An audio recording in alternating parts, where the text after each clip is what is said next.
Hello, everybody. Welcome to Bad Big Games. I'm your host, Joseph. What a conference. Let's talk about Microsoft. Future Joe, roll the intro.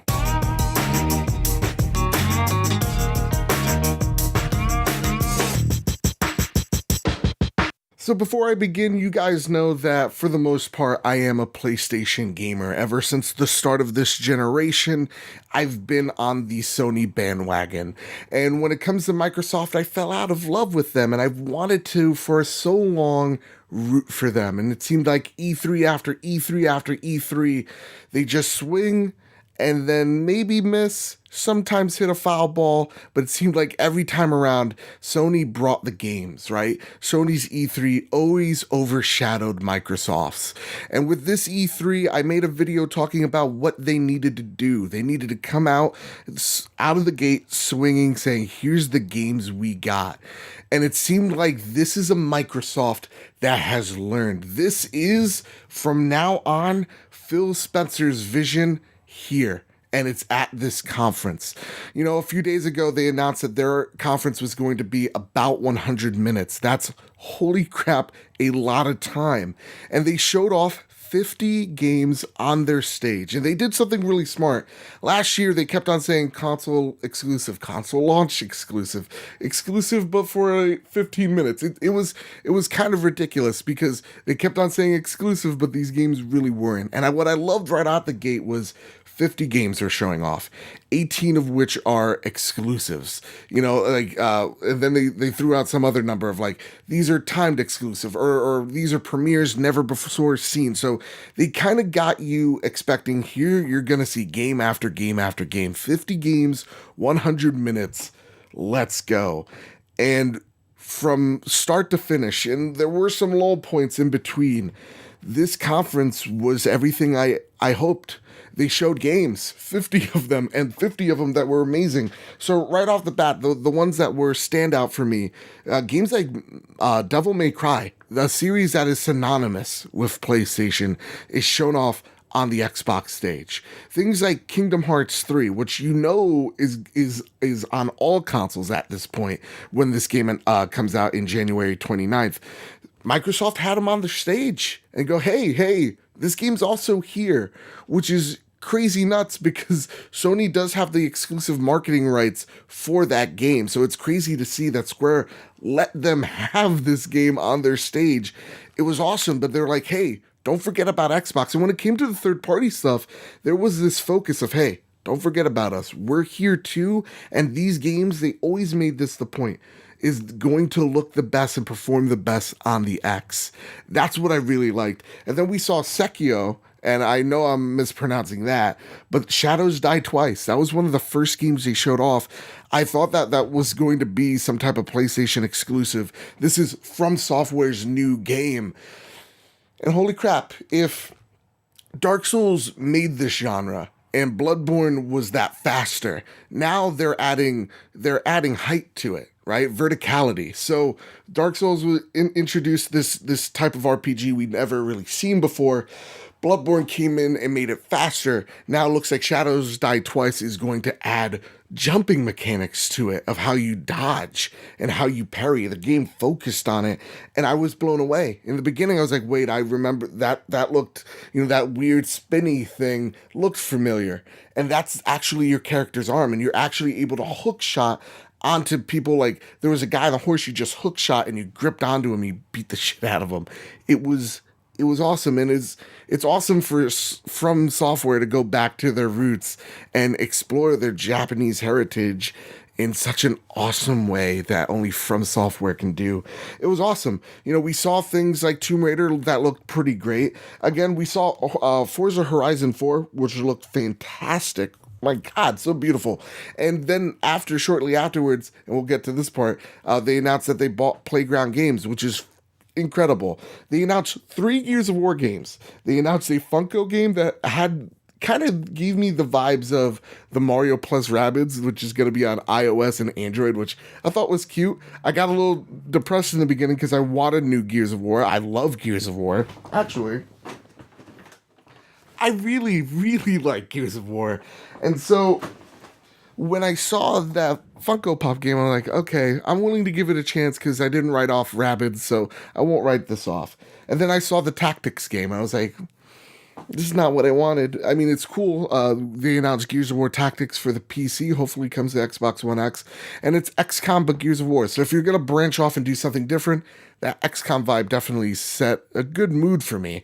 I was upset, and then midway through the commercial or sorry trailer, I was like, okay, I'm on board. And then we see Gears of War 5, which seems to take a very very different tone that 4 took. A kind of gave me the Gears of War vibe of let's go on this big long journey. It's more personal.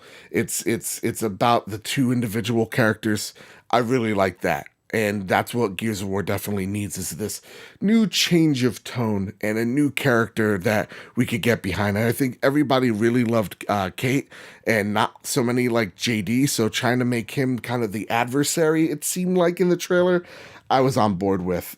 Tunic, which is this little fox Zelda like game, looked adorable. And Halo Infinite. What that game is, we don't know, but it was a great way to start the show. And then they ended it on Cyberpunk 2077. So the point here is the games they showed were to say, look there's still games here, and they're deals that are being made to get you excited. So when it came to what I really wanted to see was after a lot of these games, the developers came out and they got to talking, and the developer of Devil May Cry came out and he's just like, we're back, it's here. And you saw the passion. This guy it's finally out, his secret's out, like we're working on the game that I love. And that is what made so many moments on this stage, was they didn't just show you games, they showed you people. And that was what was so terrific about the conference. Even sometimes we were like, oh, you're bringing a guy out. Every time they went out and they knocked it out of the park. It was fantastic. Then they've announced 5 new studios. So yeah, I'm bringing out my notes here. Compulsion Games, We Happy Few, which is great, awesome. Playground Games, again, Forza series. They're working on another game. I thought we would see Fable, but we didn't. But we know they're working on it. So that's great. Playground Games, again, they do amazing work. Then Undead Labs, which is the creators of State of Decay. Now you don't have an excuse of why your game runs like shit. You are now get it together, Undead Games, please. I love you. Get it together. But then last but not least, which shocked me, Ninja Theory. Holy crap. The creators of Hellblade, Senua's Sacrifice, and holy crap. What a studio. After being so critically acclaimed, winning all these awards, this is what you need. And then they announced the initiative as Santa Monica studio. This is everything I wanted out of Microsoft. Why am I getting emotional? I love Microsoft, guys. They made me fall in love with games. The original Xbox is one of my favorite consoles of all time. They gave me Halo. They gave me and let me fall in love with Bungie and Epic with Gears of War. Seeing where Xbox went the past 5 years, I didn't think I would ever reach this moment of, you're back. This is what I want.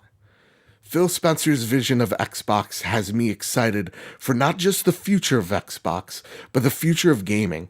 We are better when the two big dogs, Xbox and Xbox and PlayStation, are fighting each other. That's when we're the best. When we see moves like this from Microsoft, we know that Sony has to do something bigger and better. That should excite you. So what Microsoft did today, round of applause. Seriously, I can't wait. Now, a lot of these games at the end, you're going to tell me, for all the Sony ponies that attack me, saying, how could you? You betrayed me. A lot of these games are not coming out in 2018. They're coming out in 2019. And it's because this is the reboot of Microsoft. This is a reboot of Xbox. 2019 starts Microsoft at full force. They showed us the roadmap. This is what it is. And seeing so many 2019s on the stage got me really, really excited. So I was going to talk about some low points like Sea of Thieves and all that, but to be honest, I can't. This conference was great. This was the best Microsoft conference I have seen ever. I can't think of one that comes even close. To be honest, they came in, they did it. They blew me away. Again, I am playing 90% of my games on the PlayStation 4, and they're making me turn around and going, good job. Not like, oh, I'm gonna play Division 2 on the Xbox because I played it originally on PlayStation, but they got me looking around going, good, great. So, with all that said, with all that out of the way, guys, this E3, listen, EA dropped the ball, but Microsoft picked it back up. So, I'm so excited. Everybody, with all that said, with all that out of the way, here at Bad Bit Games, it's all about games, man. Doesn't matter about your console of choice, whether it's Xbox, PlayStation, PC, Nintendo. We're here to talk about the love that is video games. And if you're into that, then please hit like, share, subscribe, and grow this big, beautiful community that I call home, and I hope you can too. So with all that said, with all that out of the way, oh man, thank you everybody to our patrons over at patreon.com/make us better for making us better day in, day out.